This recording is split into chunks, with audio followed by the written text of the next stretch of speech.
Text me when you get home so I know you're safe. Have you ever received that text after a date with the guy you like or see potential in, and you got a warm, fuzzy feeling inside? You probably told your closest friends or family members about it too. But I may have some pretty bad news for you.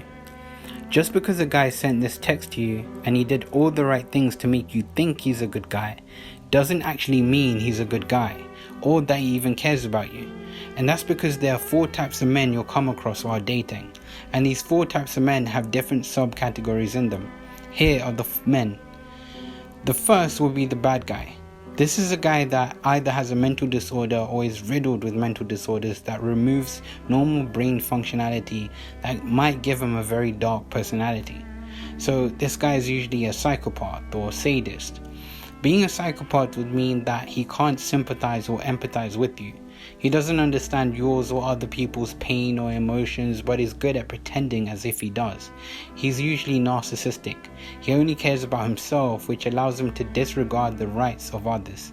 He lies and manipulates a lot, and he's incredibly good at it too. He's usually really attractive and charming. This usually disarms women from seeing who he actually is. This is called the halo effect. This is when your impressions of someone shapes your opinions or feelings in other areas too. So since he's a good looking guy, you automatically assume this guy is friendly and a kind person. He's probably a family man too, and all the things that you attribute good looking people to be. A bad guy is aware of his good looks and charm, and he uses this to his advantage. He always knows the right things to say at the right times. You feel safe when you're with him. He seems caring and confident. He's usually someone that seems very romantic. When a bad guy wants a woman, he goes above board to get her, and he moves extremely quick. He can surprise you with flowers and chocolates at your workplace. He wants to spend a lot of time with you. He wants to take you out on really amazing, romantic, creative dates. Everything just feels right. And even though he seems to be moving really quickly, you don't see it because he's just too good, just too smooth. So you tend not to spot it until one day it goes horribly, horribly wrong. See, the bad guy wears a mask, and this mask will always crack. The bad guy will usually want to use women and leave, but sometimes can be in a long-term relationship. He starts changing his behavior completely though. He no longer shows you the same level of interest or kindness. He starts getting really cold and distant. He gets a little more secretive. You start to argue a lot, and sometimes over very small matters. Sometimes he starts shouting, and he can get pretty violent. He starts throwing things at you. He can even start hitting you. This usually confuses women because he wasn't like that when we first met. That's the usual thing that you hear women say. But this is when you start seeing his dark personality in full effect. The first could be the one I mentioned earlier. He could be a psychopath. The psychopath is usually short term, and it's rare to see him in such a long term relationship because he needs consistent stimulation to feel alive. He needs an exciting, different, unique, special type of life, which gets hard for him to commit to one woman. It's an extremely strenuous task. He'll almost always cheat on you and lie about it. The second type of bad guy could be a sadist. This type is like the psychopath, but he enjoys making you suffer. He loves playing games with you, games that torture you mentally, emotionally, and even physically. This type of bad guy can usually get in a long-term relationship with you because a sadistic person can usually go to great lengths to torture you eventually. This can get worse month over month, year on year. It can start with overstepping his boundaries and being verbally abusive. Then physical light abuse can creep in, like pushing and pulling, then hitting, and he can even say sorry. But he's not saying sorry because he's actually sorry for his actions. He's saying sorry because he doesn't want his sick little game to stop, and he wants to know how far he can actually push it. Other times this abuse has started in the bedroom, and it gets worse and worse over time. He starts to show you the weird, creepy things he's into, and it gets increasingly bad to the point it's no longer enjoyable to you and just to him. Now, this in itself can be a spectrum, And it can start and end at consistent verbal abuse and humiliation to extreme torture and even death. In my opinion, this bad guy usually contributes to the most domestic abuse cases, rapes, and just murders. This is the guy you really need to stay away from. This guy understands women sometimes more than they understand themselves. So he pretty much hijacks her mind, or your mind in this case, and feelings to do whatever he wants. This guy transforms into the ideal guy women want to be with. So the prototype guy women want to be with. But this guy simply isn't real. He just transforms into the person you want. And he's very good at keeping this kind of shape of being that person. So he may know that women are into, very romantic gestures, and they want to be called certain names, or they want to be taken out on very extravagant, luxurious dates, or they want you to be around a lot, and they want you to do and say certain things at the right time. So he's really, really good at impersonating that. And it's so hard for women to actually break through and see who he actually is. The jerk. This is the second guy that is like the bad guy, but without the mental disorders.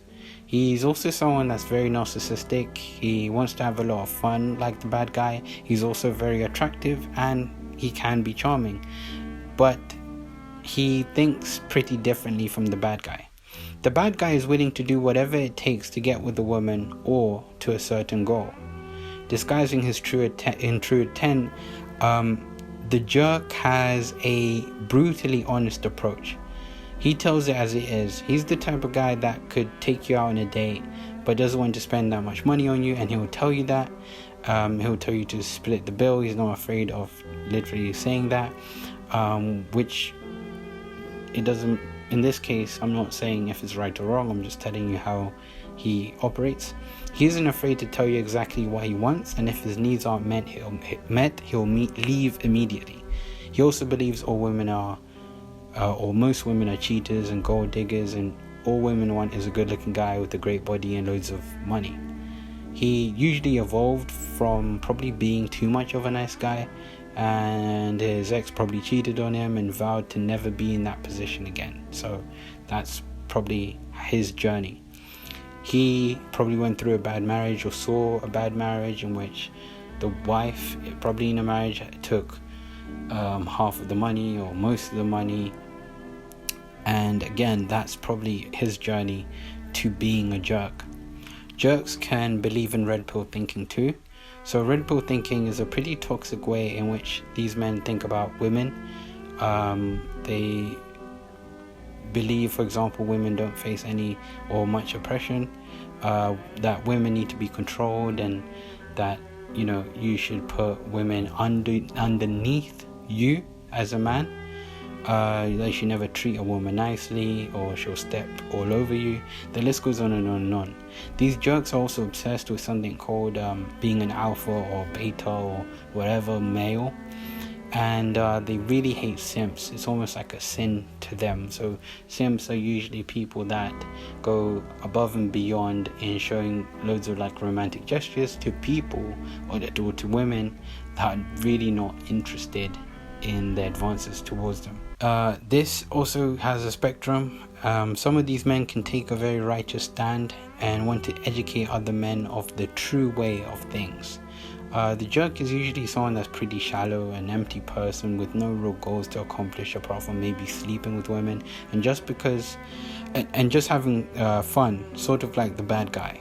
He'll usually cheat on you too and feel a little bad about it, unlike the bad guy who will cheat and won't feel bad at all. So he's really upfront and honest for the most part, but that doesn't always mean he's a good person just because he's upfront and honest. The jerk can be violent at times as time goes on, but he never really pretended to be sweet and caring anyway. I mean, they can, but it's not always, it's not all the time. That's usually attributes to the bad guy. Some of these men also contribute to domestic violence statistics, and sometimes even murders. In a committed relationship, these men can be pretty ineffective. They have bad communication skills on very sensitive, romantic, like intimate matters. They can't really express their feelings or ideas properly, which makes like the whole situation pretty stressful. Usually, yes, the reason I'm saying this is because these guys can actually get in long-term relationships with women, but they'll usually cheat throughout. So that's the difference there. They tend to deal with issues by telling you to shut up or stop talking about it, or they'll walk out the room or find ways in which they don't need to express themselves, because they're pretty shallow people with nothing really going on behind them. So that's a spectrum too. The next type of man is the nice guy. This guy, the third type of guy, this guy is overly nice. He screams a need for acceptance and approval by everyone. This person is usually shy, timid, and weak. He's indecisive about almost everything. He's the type of guy that would have probably wanted you for a night, and instead of telling you he doesn't see you as anything more, he'll continue living a lie because he's scared to hurt your feelings. He's also the type of guy to even get married to you because he doesn't want to embarrass you by saying he's no longer interested. He's the type of guy to never speak up when he feels violated. If someone cuts in front of him in a line, he'll whisper to you about how rude that was, but he won't actually say anything to the person. He'll often talk bad about people behind their backs about the situation he feels that he was treated unfairly but he won't address the person. He's usually too, if you see him like on a night out or something, he doesn't go to if he sees an attractive woman, he doesn't go to the attractive woman straight away.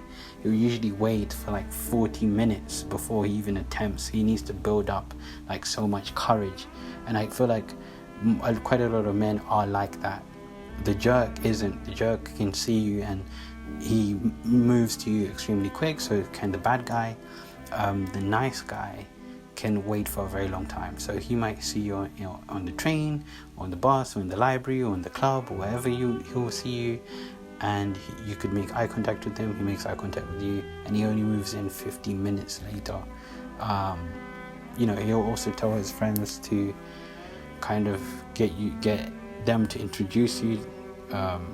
It's some pretty immature type of stuff. These guys also believe girls are gold diggers too, and they only want guys with money or that look really good. These guys are pretty unsuccessful with women compared to the jerks and the bad guys. They're usually pretty unattractive people. They usually, just like the bad guy, have to lie and pretend to get a woman. The only difference is, though, apart from what I just said, is that the bad guy knows he's wearing a mask and he takes it off or it cracks eventually. The nice guy wore a mask that he starts to believe is himself. Now, there are some nice guys that can be self-aware of this, but it's not usually the case. Again, it's like a spectrum too. Another type of this nice guy is probably even worse. This nice guy is referred to as the simp. So this guy goes above and beyond in the most cringiest and creepiest ways to pursue a sexual relationship with a woman. He'll usually try spending a lot of money, thinking that, if I spend a lot of money, then maybe she'll be interested, and he'll do huge romantic gestures, but it's usually executed really poorly, and the woman he's like doing these gestures to is just not interested, so he's just wasting his time. And I think that's the thing that also shapes his mind. Like, he'll think, okay, she's only interested in me now because I have money, but in reality she wasn't interested in him in the beginning, but I guess money was the way he tried to cheat around it. I think jerks may have evolved from this, as I said before, and I think jerks evolved from nice guys because they automatically assumed that because they didn't get girls when they were looked uglier and they were just out of shape and they didn't take care of themselves. Now that they've said, I'm going to treat girls or women in a very mean way, and they're probably in better shape or they have money now they think that's what women wanted, but really it was just a bad way of looking at things. It was just a bad perspective shift. So the nice guy can cheat too. He's usually in long-term relationships with women. You can get married to women. Most guys that haven't really got into like these domestic abuse cases, hasn't really been a bad guy in a relationship or anything like that, it's usually and they have all these things I mentioned, they're usually nice guys. They can usually cheat too, just because they're scared of saying, hey, I don't like you anymore, so they'll rather cheat instead. So that's the nice guy. But when they do cheat, they feel really, really bad about it, and they want to correct their mistake. The last guy is the good man. The good man is a different sort of man that almost most women, I guess, right? So I guess most women haven't been with. The good man is honest and transparent, kind, caring, vocal when he needs to be, and is widely respected by his peers and family. No one has anything bad to say about him, or nearly anything bad to say about him. You can contact their exes and they'll all tell you of how great this person is. This is something that can't happen with the bad guy, jerk, or nice guy. A good man is seen as a leader, someone you can talk to about your issues, and they'll usually give amazing advice. A good man has an amazing friend group too, of similar good men and women. You won't hear them talk about mindless matters. They'll talk about personal growth, a better change for the world and people, stuff of like, I guess, higher consciousness, or stuff that's not just about them. They're pretty altruistic in what they're trying to do. So that's how you usually find a good man. A good man is usually someone that's sometimes pretty deep and wise, and they think quite a lot about certain things. They hold very high morals and ethics for themselves and for the people around them. A good man doesn't want to offend people, but understands sometimes that it may happen when trying to find the truth, and he's, I guess, okay with it. A good man doesn't believe or care for alphas or betas or jerks or anything like that. A good man stands for what he believes in, and he's willing to tell the truth even if it hurts, unlike the bad guy or the jerk. A good man has an amazing communication skills in intimate relationships and just general friendships. A good man doesn't really believe in one-night stands or just being with women he doesn't really like just for fun. A good man would be nice, but he won't be overly romantic on a date. He often takes things really slowly. He wants to know you and your background. He wants to talk to people you know and find out more about you. A good man is very ambitious. He isn't a thrill seeker like the bad guy or the jerk. He's pretty focused on building empires and legacies. A good man doesn't have an angle. He tells it like it is, but just in a nicer way.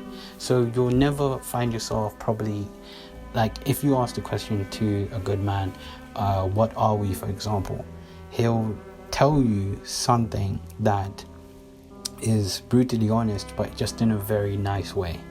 And he cares about you quite a lot. So unlike the jerk, when you tell the jerk, he seems like he doesn't really know, or the bad guy, or even the nice guy, they seem sometimes to not know. So the nice guy will probably talk in circles quite a lot. The jerk will probably do the same thing, or just tell you, look, I'm not interested anymore. So something like very harsh. The bad guy can talk in circles too, but in a very smooth way, or again just cut you off completely and go cold. So that's the thing. A good man is usually someone that's attractive. He is nice, but not too nice. He isn't awkward. So the nice guy is usually someone that's really awkward, and he has low self-esteem, low confidence, etc. The good man has pretty high self-esteem, pretty high confidence in himself. He doesn't always say the right things at the right times, but for anything bad that he does say, he does apologize for. He's usually a family man. He usually has the best of relationships, and we're talking about in many different aspects. So this could be intimate friendships, family. He has an amazing relationships with people. A good man doesn't cheat. He'll never actually hit you or like intentionally try to humiliate you or make you feel uncomfortable or bad. He doesn't care about the approval of others, so because he's just very secure within himself. So look guys, I hope this video helped you on who the 4 types of guys are and why most women miss the red flags. I'll also be making a video for men soon, so watch out for that. If you're a guy watching, it might even appear here on the screen. Let me know if this video has been helpful, and if there's any other things that I may need to go over, I'll try to add it in the comments or in the description to make it clearer. This was just a shorter video from the video that I actually made that was a longer 55-minute video that might show on the screen now. Alright, all the best guys. Sam.